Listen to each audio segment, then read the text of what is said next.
Chairman Maxig, members of the board, my name is Nicholas Cardella. I'm a shareholder with the law firm Wanger Jones Helsley, and I am an attorney for the family that live directly adjacent to the project site at 1801 Elwood and 1861 Elwood.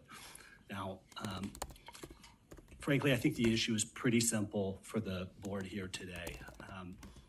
Can the finding be made for finding number 3?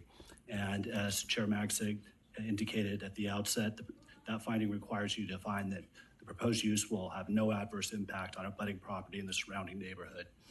And that finding can't be made. And the reason why that is, there's many reasons, but you only need one, so long as it's supported by substantial evidence. And the aesthetic reason has ample evidence to support it in this case and gives you ample reason to deny this application. There's substantial evidence of an adverse aesthetic impact on the surrounding neighborhood, and in particular, my client's properties. The construction of a 100-foot communication tower will drastically alter the scenic landscape for the needs, or for the some 30 residential uses that are nearby. And Verizon will say, well, it's camouflaged as a pine. Well, it looks like a 100-foot artificial Christmas tree, okay? And I'm going to stop you. One thing I would ask, so I appreciate the comments, but we need to have no clapping in here because we have to respect all speakers. So, but I appreciate all of you being here. Please continue. But, and hold your applause on this one. As my dad used to say, you can't put lipstick on a pig. And there's no way that you can deal or mitigate with the adverse aesthetic impact that this project is going to cause in this neighborhood.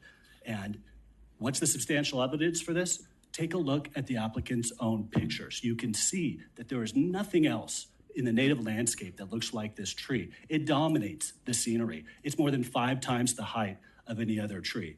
What you don't see in the applicant's photos, though, are pictures of how this is going to look from my client's property. And if you look at Exhibit C of our letter, you will see what that's going to look like. They're going to have a giant 100-foot artificial Christmas tree essentially in their that they're going to have to look at every day for the rest of their lives. There is no reason why this tower needs to go in this particular location.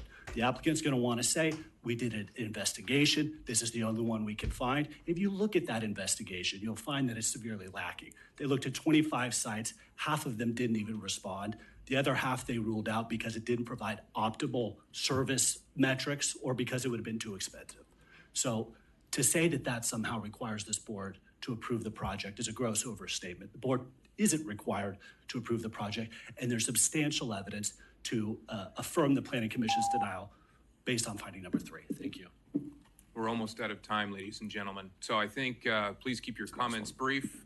Okay, so this will be really brief. I want to quote the chairman, the quote you did, credence goes to those with facts instead of lies. So this paper that I believe was emailed and can be distributed to everyone, I'm not going to summarize everything. There's a lot of scientific facts in here, but what I want to say is you have to remember dose, exposure, response. That's what it is, and that goes for everyone here and anything you do and anything you have for medications. Your doctors give you that, and the same applies for EMF fields and radiation. For example, MRIs, CT scans, and so forth. I'm a cancer survivor. I go to MRIs. I get updated every so months, but I will not take an MRI with contrast. Why is that? Because it gives you gadolinium. Gadolinium increases the EMF and exposure and response to such a thing. So these fields, I know you're not looking at the science, but think of this as well. In terms of aesthetics, for the Squaw Valley, everyone goes to the sequoias. That's probably one of the biggest revenue generators as well. Here we have an article where you have an extinct species that has come back. The condor, the American condor, was seen 6 sightings recently in the Squaw Valley in the Sequoia area. Now, there are scientific findings from animals and so forth areas that these emissions also affect animals, birds, and bees. So you have to consider not only the aesthetics, but the aesthetics when people come as visitors to Squaw Valley, they want to spend their recreation. What is that going to do to Fresno, the economy, and long-term impact? Communication is important. We all rely on it for our jobs, for our personal activities, but we have to think about the safety of others and the safety of citizens within the Fresno area. So thank you very much, and I only have 1 minute, 20 seconds, but not 120 minutes, so, okay, thanks.